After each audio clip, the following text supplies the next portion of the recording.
Good day to you. Hope you're having a wonderful day. We've been reading the book of Numbers. Now we're ready to read Numbers chapter 19. I am reading from the Amplified Bible.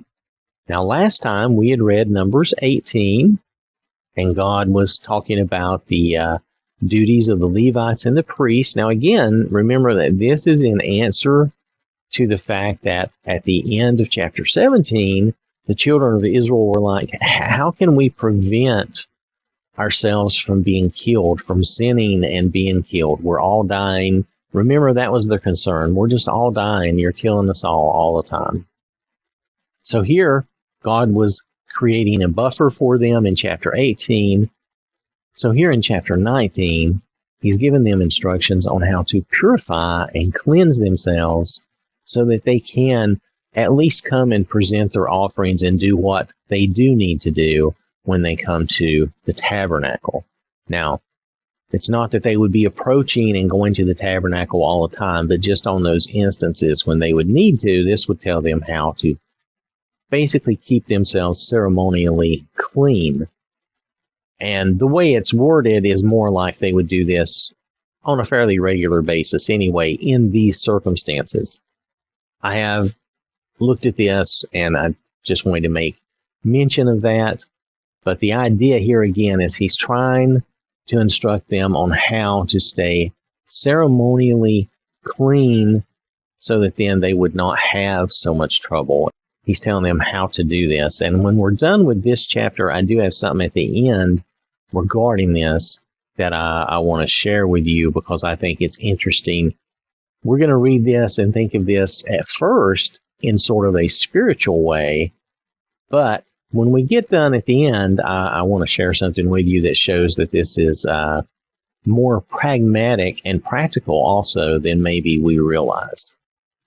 Anyway, this is Numbers chapter 19. I am reading in the Amplified Bible.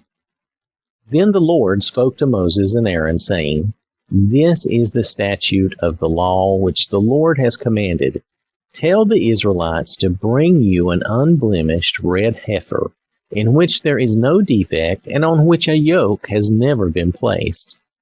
You shall give it to Eleazar the priest, and it shall be brought outside the camp and be slaughtered in his presence. Next, Eleazar the priest shall take some of its blood with his finger, and sprinkle some of it toward the front of the tent of meeting tabernacle 7 times. Then the heifer shall be burned in his sight. Its skin, its flesh, its blood, and its waste shall be burned, reduced to ash. The priest shall take cedar wood and hyssop and scarlet material, and cast them into the midst of the burning heifer. Then the priest shall wash his clothes and bathe his body in water, and afterward come into the camp. But he shall be ceremonially unclean until evening. The one who burns the heifer shall wash his clothes and bathe his body in water, and shall be unclean until evening. Now a man who is ceremonially clean shall collect the ashes of the heifer and deposit them outside the camp in a clean place, and the congregation of the Israelites shall keep it for water to remove impurity. It is to be used for purification from sin. The one who gathers the ashes of the heifer shall wash his clothes and be unclean until evening. This shall be a perpetual statute to the Israelites and to the stranger who lives as a resident alien among them. The one who touches the dead body of any person shall be unclean for 7 days. That one shall purify himself from uncleanness with the water, made with the ashes of the burned heifer, on the 3rd day and on the 7th day, and then he will be clean. But if he does not purify himself on the 3rd day and on the 7th day, he will not be clean. Whoever touches a corpse, the body of anyone who has died, and does not purify himself, defiles the tabernacle of the Lord. And that person shall be cut off from Israel, that is, excluded from the atonement made for them. Because the water for impurity was not sprinkled on him, he shall be unclean. His uncleanness is still on him. This is the law when a man dies in a tent. Everyone who comes into the tent and everyone who is in the tent shall be ceremonially unclean for 7 days. Every open container in the tent which has no covering tied down on it is unclean. Also, anyone in the open field who touches one who has been killed with a sword, or who has died of natural causes, or a human bone, or a grave, shall be unclean for 7 days. Then for the unclean person, they shall take some of the ashes of the heifer burnt for the purification from sin, and running water shall be added to them in a container. A clean person shall take hyssop and dip it in the water and sprinkle it on the tent and on all the furnishings and on the people who were there and on the one who touched the bone or the one who was killed or the one who died naturally or the grave. Then the clean person shall sprinkle the water of purification on the unclean person on the 3rd day and on the 7th day, and on the 7th day the unclean man shall purify himself, and wash his clothes, and bathe himself in water, and shall be ceremonially clean at evening.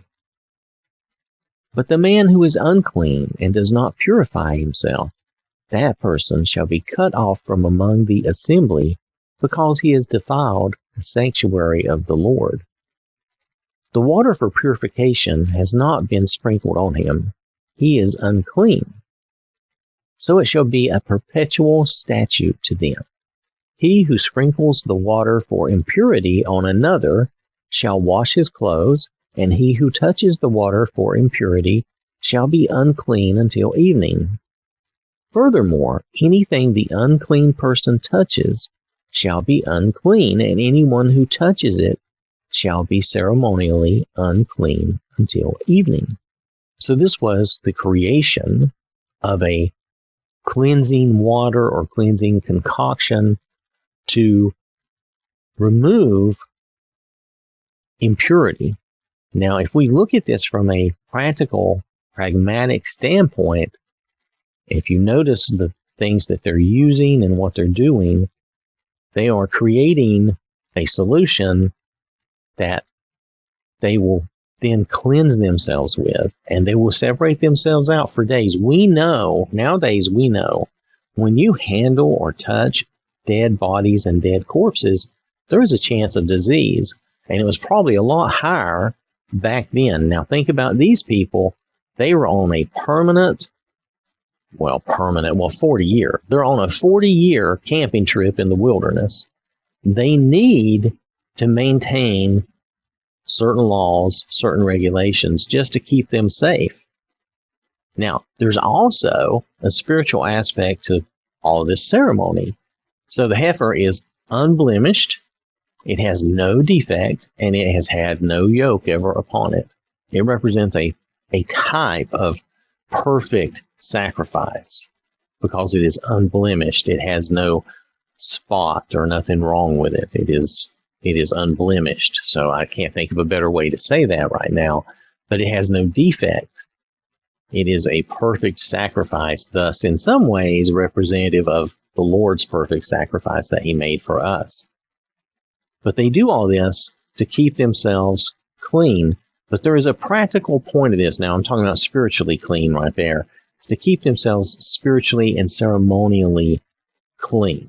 And if they do come into contact with something, they would go through this ritual for a week where they would be sprinkled with this solution, and they would wash, and then they would clean their clothes and everything. And after a week, and they would be away from everyone, then they would be considered clean, and they would be considered, safe to be around the others. So like I said before, when we look at the practical side of this, we know that dead bodies carry disease and other things, and it can be very bad. So I want to read to you something. Now, this is from a site called Apologetics Press, and I just want to read this to you. This is something that they noted and other people have noted before, But I think this is a good summary that kind of explains a practical purpose to this as well. And it shows God's forethought and intelligence and what he is telling them to help them in a practical way as well as in a spiritual way. And they probably wouldn't have understood all this other stuff that I'm about to read to you, because think about where they were thousands of years ago. They wouldn't have had the knowledge that we have now. At first glance, the water of purification sounds like a hodgepodge of superstitious potion making that included the ashes of a red heifer, hyssop, cedar wood, and scarlet wool. But this formula was the farthest thing from a symbolic potion intended to ward off evil spirits. In other words, it wasn't intended for that purpose. On the contrary, the recipe for the water of purification stands today as a wonderful example of God's brilliance, since the recipe is nothing less than a procedure to produce an antibacterial soap. It was producing a cleansing agent to really cleanse them and keep them from spreading disease. When we look at the ingredients individually, we begin to see the value of each. First, consider the ashes of a red heifer. As most school children know, the pioneers in this country could not go to the nearest supermarket and buy their favorite personal hygiene products. If they needed soap or shampoo, they had to make it themselves, right? They used to always make their own soap. Under such situations, they concocted various recipes. One of the most often produced or used types of soap was a simple lye soap. Practically anyone today can easily obtain a recipe for lye soap. The various lye soap recipes reveal that to obtain lye, water was poured through ashes. Thus, we have the ashes of the red heifer. The water retrieved from pouring it through the ashes contained a concentration of lye. Now, lye in high concentrations is caustic and, it irritates the skin, but, it's also a cleaning agent. Okay. It is, in fact, one of the main ingredients in many modern chemical mixtures used to unclog drains, etc. And then in more diluted concentrations, it can be used as an exfoliant and a cleansing agent, which that's the idea. They wouldn't have had a highly pure form of lye. What they would have created using these instructions would have been a more diluted version. Many companies today still produce lye soaps. Amazingly, through God's inspiration, through his instructions, Moses instructed the Israelites to prepare a mixture that would have included lye mixed in a diluted solution. Now, furthermore, consider that hyssop was also added to the water of purification. Hyssop contains the antiseptic thymol, the same ingredient that we find today in some brands of mouthwash. Hyssop oil continues to be a popular heating oil and actually is quite expensive. In listing the benefits of hyssop, one website noted, once used for purifying temples and cleansing lepers, the leaves contain an antiseptic antiviral oil. A mold that produces penicillin grows on the leaves. An infusion is taken as a sedative expectorant for flu, bronchitis, and phlegm. Now, two other ingredients that stand out as having cleansing properties. The oil from the cedar wood in the mixture provided is also another sort of skin exfoliant style thing. And then that would have encouraged, scrubbing and cleaning. And then the scarlet wool added wool fibers to the concoction, making it the ancient equivalent of maybe a lava soap or something along that line. So it's just interesting to note that God was giving them a recipe for a good lye soap equivalent, something that would encourage them to clean themselves and really get clean and to get rid of any, bacterial or any other problem. This was to keep them safe. This is basically a soap recipe to keep them safe, to keep them clean, and to prevent them from spreading disease if they had come into contact with dead bodies, which nowadays we know is a problem. That's why when people handle dead bodies nowadays, they are very careful about how they handle them and what they do. And they clean themselves regularly. It's nothing unusual nowadays for people to use precautions when handling dead bodies. So anyway, I thought that was very interesting. I wanted to mention that God is giving them a ritual that does symbolize the cleaning of sin and reinforces that spiritual idea, but it also has a practical purpose in that it will prevent them from spreading disease accidentally, and it will keep them safe and keep them healthy. And that's another factor that we have to take into account. God wants to keep everyone safe and healthy as much as is possible. And this gives them a way to do that. Like I said, they're on this extended camping trip in the wilderness, so they have to have a way of doing this. And they would have, this is not the only time they ever burnt a heifer and created ashes and did this. They did this. This is a perpetual statute, remember? They did this throughout their history. They did this. And I think there's notations of it being done again later on in the Old Testament. I don't remember the exact reference. Let me see if that was here. I don't have that here, so, but I have read that. And the red wool, in my reading here in the Amplified Bible, they just referred to it as red material, scarlet material. That's what it was. Scarlet material, but that was the red wool that's being referred to. So this has been Numbers chapter 19. I want to thank you for listening. Hope you have a wonderful day. May God bless you and keep you safe. And remember, God loves you.